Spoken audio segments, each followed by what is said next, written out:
नाज़रीन इकराम, वक्त गुजरने के साथ साथ एजिंग का शिकार जब आप हो रहे होते हैं तो आपका सांस फूला रहता है और आपके दिल की धड़कन जो है वो तेज़ हो जाती है। दिल की धड़कन के तेज़ होने के प्रोसेस को टेकीकार्डिया कहा जाता है।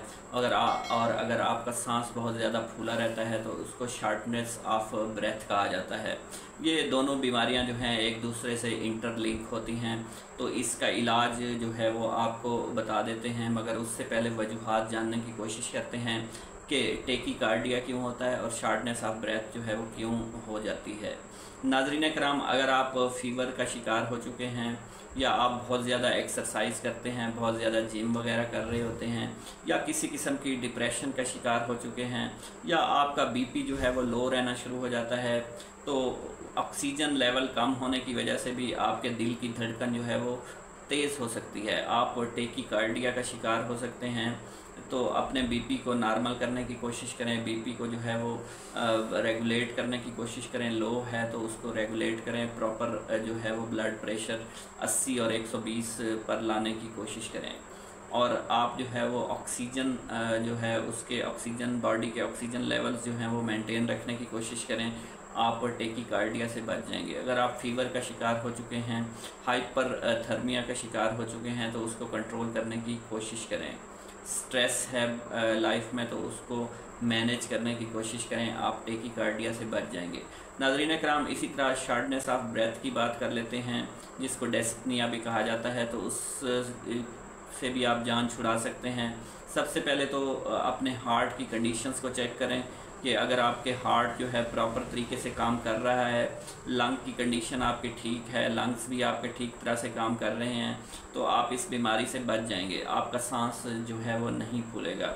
इसके अलावा अगर आप अनीमिया का शिकार हैं तो अपने खून के जो है वो उसमें हीमोग्लोबिन मौजूद होता है, हीमोग्लोबिन के लेवल्स को मेंटेन रखने की कोशिश करें। सप्लीमेंट्स यूज़ करें या आप जो है वो ब्लड भी लगवा सकते हैं।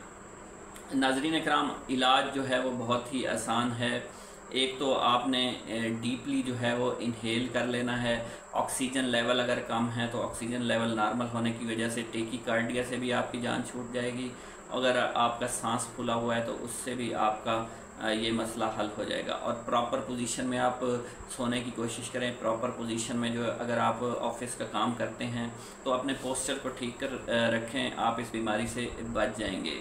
इसके अलावा अगर आपने बहुत ज़्यादा टाइट वेयर्स पहने हुए हैं तो उनसे जान छुड़ाएं। आप रिलैक्स वेयर्स पहने, शूज़ जो हैं वो आपके रिलैक्स होने चाहिए, आपकी डाइट जो है वो बैलेंस होनी चाहिए, नींद प्रॉपर होनी चाहिए, और आपके जो ब्लड के अंदर हीमोग्लोबिन लेवल्स हैं वो जब नॉर्मल रहेंगे तो आप ना सिर्फ शार्टनेस ऑफ ब्रेथ से बच जाएंगे बल्कि टेकीकार्डिया जैसी बीमारी से भी आप जो है वो ईज़िली बच सकते हैं।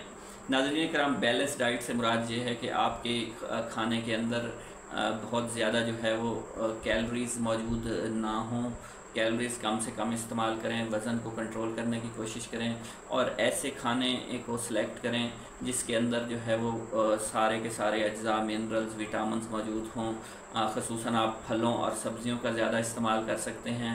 इसके अलावा आप योगा करने की कोशिश करें, रिलैक्स रहने की कोशिश करें, पानी का ज़्यादा से ज़्यादा इस्तेमाल करें, और बेड रेस्ट जो है वो कंप्लीट होना चाहिए। मिड डे नैप भी आप ले लिया करें, और आप जो है वो रेगुलर एक्सरसाइज करें, मेडिटेशन करें, तो आप इंशाल्लाह इस बीमारी से बच जाएंगे। ये कोई इतनी बड़ी बीमारी नहीं है, इसको जो है वो आप ख़ुद भी मैनेज कर सकते हैं। मेरे चैनल पर आने का बहुत बहुत शुक्रिया नाज़रीन। अगर आप चैनल पर नए हैं, चैनल को सब्सक्राइब कर दें, वीडियो को ज़्यादा से ज़्यादा लाइक और शेयर कर दीजिएगा। अल्लाह हाफ़िज़।